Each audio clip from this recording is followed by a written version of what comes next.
मल्लिका शेरावत को है एक हम सफर की तलाश। वैसे उनके ख्यालों में है नरेंद्र मोदी जैसा हम सफर पाने की चाह। पर जयपुर के फतेहगढ़ पैलेस में मल्लिका के सपनों का मालिक कर रहा है उनका इंतजार। For me, the most eligible and perfect bachelor is Narendra Modi. And why is very smart, he's progressive and very often misunderstood like me. मल्लिका को ऐसा एक भी शख्स नहीं मिला हरियाणा से लेकर मुंबई और मुंबई से लेकर एलए तक की उन्हें इस बैचलरेट मेंशन में आने की जरूरत पड़ी।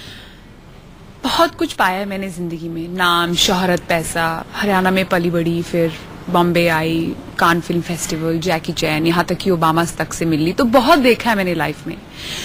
और इस सफर के दौरान मैं इतना फोकस अपने करियर पे लगाया मैंने कि बहुत से अद्भुत लोग आए मेरी जिंदगी में, लेकिन कभी इंटरेस्ट ही नहीं दिखाया उनमें, क्योंकि कोई मेरे आगे पीछे नहीं है। करियर मुझे खुद ही बनाना था, खुद ही अपने पैरों पे खड़ा होना था। कोई मेरा गॉडफादर नहीं था इंडस्ट्री में, किसी ने मेरी मदद नहीं की इंडस्ट्री में। तो उसकी वजह से जो एक जिंदगी का इतना अहम हिस्सा था, कभी रोमांस रहा ही नहीं मेरी जिंदगी में। लेकिन अब मुझे लगता है कि वो वक्त आ गया जब भी अकेलापन मुझसे नहीं सहा जा रहा। अपने सपनों के राजकुमार का मल्लिका को है बेसब्री से इंतजार। आपके ख्यालों के मालिक कौन है, या आपके ख्यालों में कौन आता है?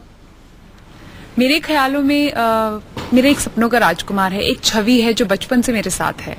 और हर लड़की का एक सपना होता है कि मेरे ख्यालों का राजकुमार, सपनों का राजकुमार कैसा होगा, कहाँ से होगा। ये सब सपने मेरे भी हैं, मैं कोई निराली नहीं हूँ।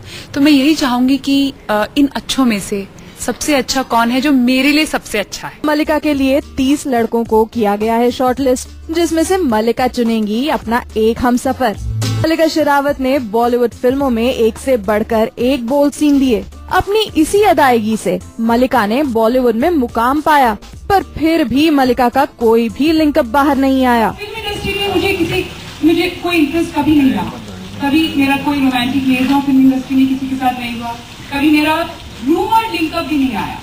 इस लोगों में अगर किसी ने मल्लिका का दिल जीत लिया तो फिर मल्लिका उसके साथ आगे की जिंदगी बिताने के लिए तैयार? मैं किसी तरह का झूठा वादा नहीं करना चाहती।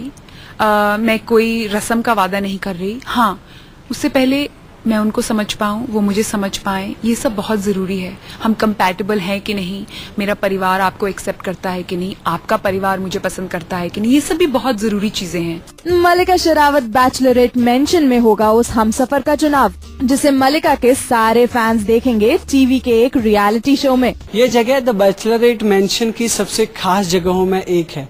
खास इसलिए क्योंकि यहीं पर दिल की बातें जुबां पर आती हैं और जुबां से पहुंचती है मल्लिका तक, उस मल्लिका तक जो इन 30 कंटेस्टेंट के ख्यालों की मल्लिका है।